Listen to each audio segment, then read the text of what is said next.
We are setting up your meeting for YouTube Live.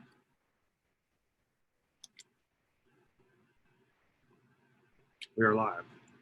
What's up, everybody? How are we feeling? Happy Monday.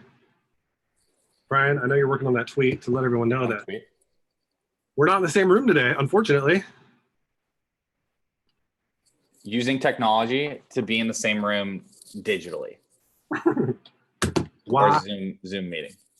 Why not? Why not?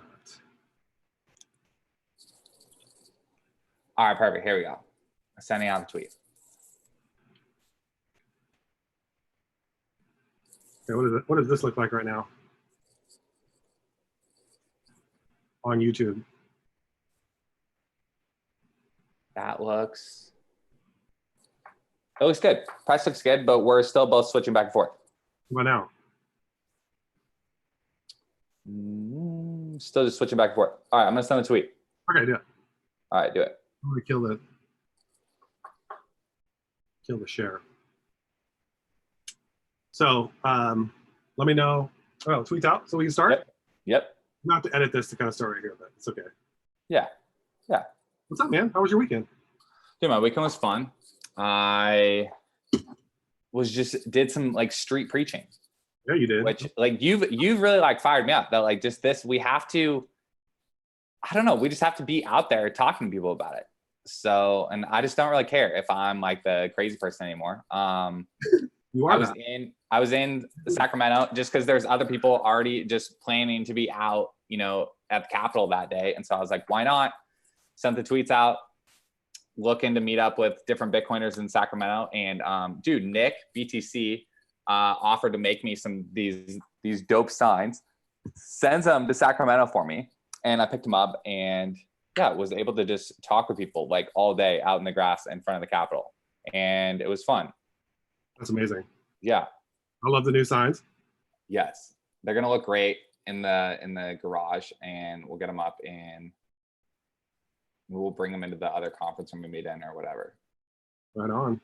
So, well, of course, the headline today is that Bitcoin is like crazy.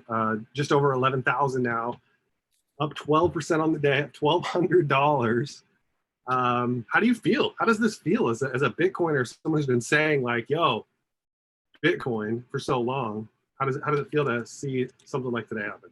It feels good. It just feels like refreshing, just good.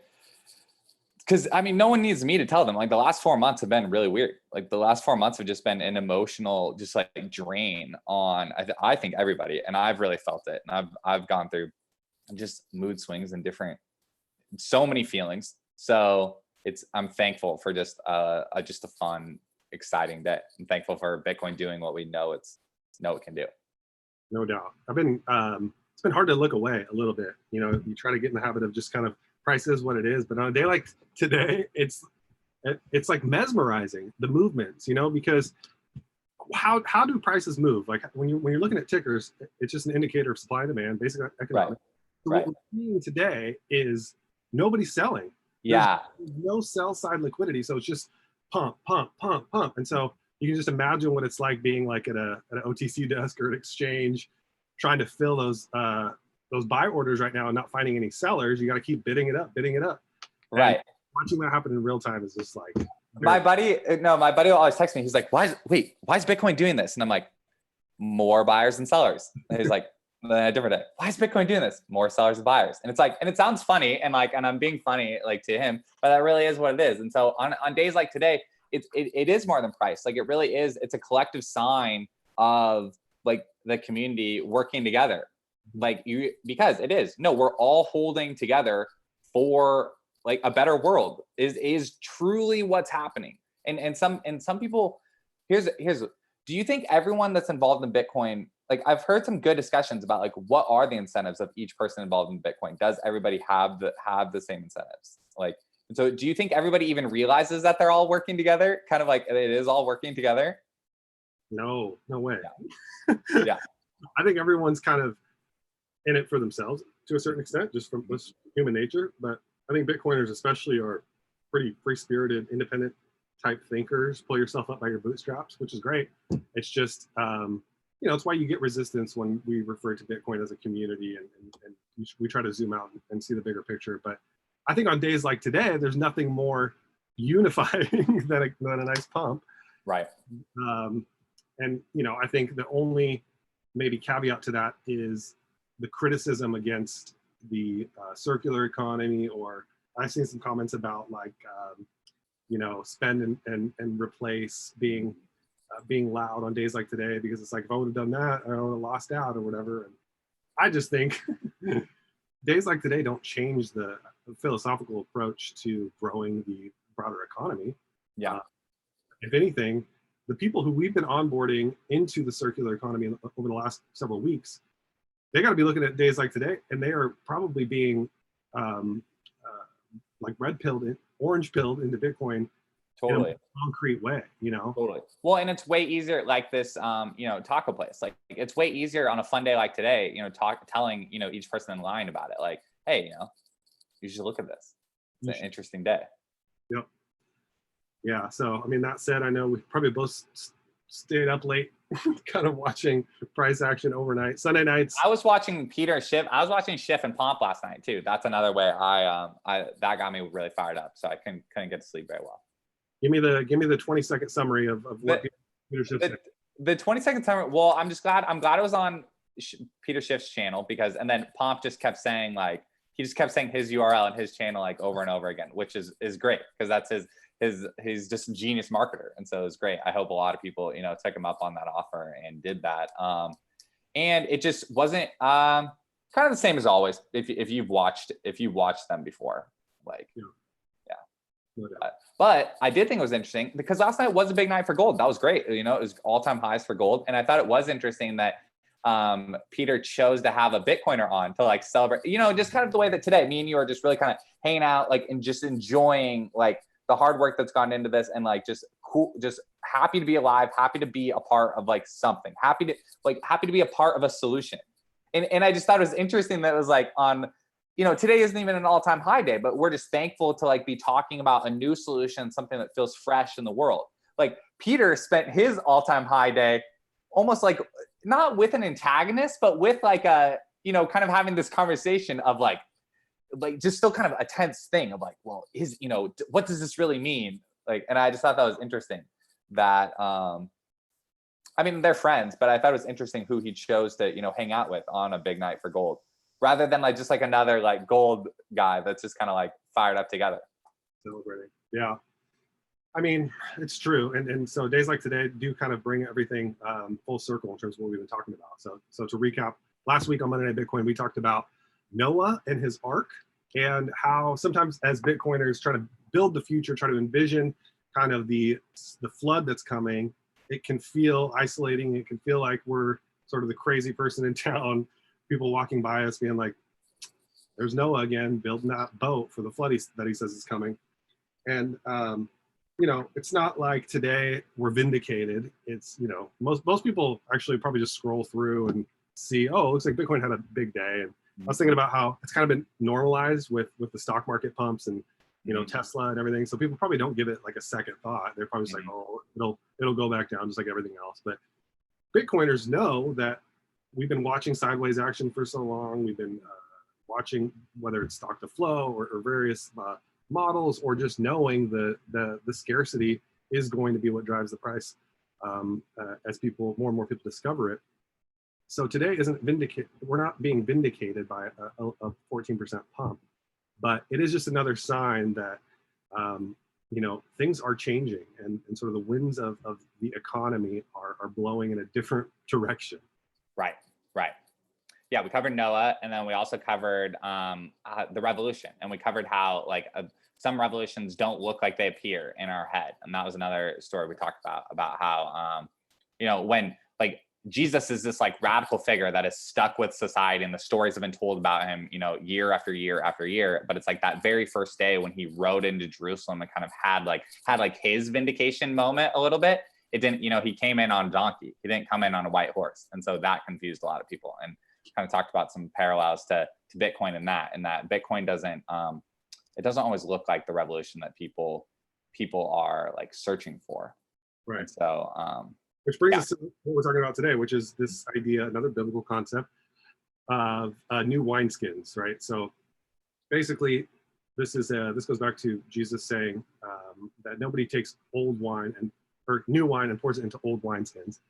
And I think that the parallel for us today is, I kind of think about wine as like our work or our efforts or that which we like, our value that we want to store somewhere.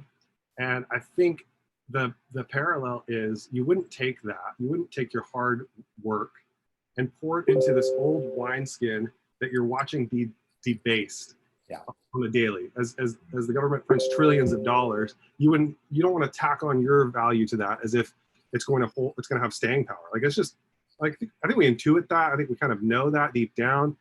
And so Bitcoin exists as this form of new wineskins. So now people who are becoming aware of the value proposition are taking their work or their wine and they're pouring it into this brand new wineskin that has this really solid, it's a solid container that people can't debase the value of it, as you're pouring the wine in. So you can kind of feel like right now in the fiat economy, as you work, there's like a hole at the bottom of the wineskin, right? So Bitcoin helps fix that. Yeah. I'm not trying to roll up to this party with an old wineskin. Right. Like, I'm trying to go to a new party. I'm trying to go to have new wine. I'm trying to have new solutions. That's why I loved like when you said this like that day and just like simplified it. Like, and we talked about how it's like, like, it's not even a solution. Like, it is the solution. We've searched around for a lot of different solutions. That was something I was reminded of in person this last weekend in Sacramento, was just kind of watching. Let's talk about this word activists, how we talked about that a little bit like earlier. I was watching, just kind of activists and everyone. I was also listening to Jeff Booth on Stefan Rivera, like in his episode a few weeks ago. And I liked how he said, like, everyone's pretty dialed in on like, kind of, we can feel that something's wrong and everyone's kind of living out different ways of looking for solutions. And so, I don't mind this word activist. Like, I see activists as someone who's like looking for a solution. And then there's different kinds of activists. Yeah. And see, for me, from my background, where I come from, sort of like progressive, activism is like a very real part. And now kind of being disillusioned from that, the word a little bit makes me like, I don't know if, even though for all intents and purposes, I function as a quote unquote activist, I think, again, new wineskins require new language too. And so the word itself is, to me, hard to convey what we're actually trying to communicate.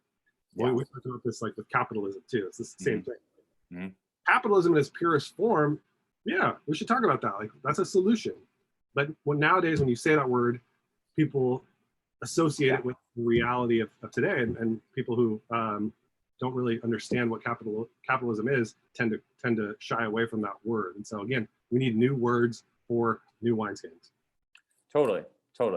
And because it's frustrating, like, that we don't, if we are being truly honest with ourselves, we're not really even in a capitalist system right now. Like, there's a different set of rules for, different groups of people like in the country. And so we can't, the United States does not even operate inside like a single, paradigm. And so that's what causes the division. Like, that's what causes both sides and all sides to kind of be able to like have a different enemy and go after it. But everyone's kind of like just chasing their tail. Yeah. Right. Because it's all surface level, old world. We have to address the symptoms, whether that's, perceived racism, sexism, whatever it is that you're fighting or you're in activism against. It's just surface level, trying to address the symptom instead of getting to the root of the problem, which is the broken money. And so that's, I think really like where we have joined forces in a way where kind of you've done that in the political world, I've done that in the church world, and then we've both arrived at Bitcoin as the solution. Yeah.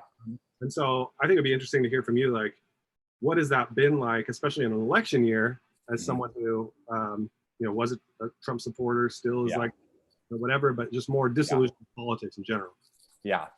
I think the word that I keep getting is like confusing, like, because when I'm able to sit down with someone and just walk them through, you know, my whole just kind of hour and a half, like friend, just like break it down conversation, it makes sense. Like, it makes sense of just how, like, look, the game doesn't work. Like, the ruling class doesn't really treat anybody very well. Bitcoin is a reset. Like, Bitcoin is a peaceful burn it all down and reset. And so I can kind of get to the end of that with you know, enough time with people. And so, but this is where there's the downside of that activism, is that like traditional forms of activism from a political standpoint of just like, you know, vote for this candidate, vote for that candidate, you know, and label the other side with, you know, terms, is it's almost that's an easier paradigm to understand. Like, we're all very used to that game. It's way easy to play that game and get clicks playing that game. I can play that game. I've been paid to play that game. I do play that game. I'm guilty of being a part of that game. I'm knee deep in that game. Like, yeah. And so, but you know, that's why I, like, you've been helping me really sharpen. I've been working on really sharpen my skills of being able to talk about Bitcoin in a way of it being a solution, and in a way of being an antidote to that game. But it doesn't take care of that like desire inside some people that are looking for a fight, like looking for a just kind of still enjoying the game almost. It doesn't exactly solve that, and so it feels weird, and it can feel like, well, maybe all the attention I've been giving to this game, you know, maybe it wasn't worth it. So that's kind of the main thing I end up like up against, is not that I hear like logical reasons why Bitcoin isn't the solution. It's more just about like, well, you know, what do you want me to do with this? Yeah. Who are you gonna vote for? Right. I saw this. That's all great. Right. What was that tweet earlier? That Steven reposted. It was, democracy is a suggestion box for slaves. Yeah. Dang. Dude, that's so true. That's what it feels like sometimes. It's like, yeah. I mean, I guess I'll vote, but I don't think it's going to do anything. I don't know if my vote counts. We are all slaves to this system, and ultimately the government's going to do whatever they want anyway. Even if your guy wins, it doesn't mean you really have a say in terms of what's going to happen. And so it's like, there's a suggestion box. Right. So right. That's got to be frustrating, you know, when because I experienced the same thing again on the church side of things, like wanting to create change, like seeing the brokenness in the world, looking around, trying to figure out, okay, where can I lend my energy? Where can I lend my passion to try to make the world a little bit better? And I sort of hitched my wagon to the church world, to the extent that like I oriented my whole life around this, right? Like my entire career. I was living in Seattle for a while. I took a job in New York, moved my family across the country, sold our dream house that we just finished building because I got this job that on paper was my dream job at a church called the Riverside Church in New York. And their whole thing was sort of melding political activism with the church world, like, so trying to take a moral high ground. And it just, long story short, I got burned by that whole situation. It wasn't what I thought it was going to be. And so the reason this is relevant is because I think everyone sort of has this moment where they look around, they want to make the world better, and they turn to politics or they turn to religion. Yeah. And I think what we're saying is no, new wineskins. Right. Right. No, those are old solutions. Those are old solutions. And both suffer from like a centralization of power. I'm gonna go full, you know, kind of Bitcoin buzzwords on this thing. Like politics and religion both suffer from a centralization of power. So we are at the 21-minute mark, which is our magic number. So we should start wrapping up here. Anything else on this Bitcoin pump day that you want to say? That's it, guys. Just like enjoy number go up, and enjoy payments go around, like, and talk to people about Bitcoin. Talk about Bitcoin as the solution. FOMO is coming. This is just the start. I mean, if you sit and watch that ticker, I mean, there's gonna be days, I think Marty Bent tweeted, there's gonna be days where the increments are more like in the thousands at a time. So You're gonna be in high demand. If you're watching this, you're in high demand. If you understand Bitcoin, you're in high demand. Don't shy away from what you know. Don't shy away. All right, Rise to the occasion. I'm gonna go watch the ticker some more. So do it. We'll see you guys next week on Monday Night Bitcoin. Later. Peace.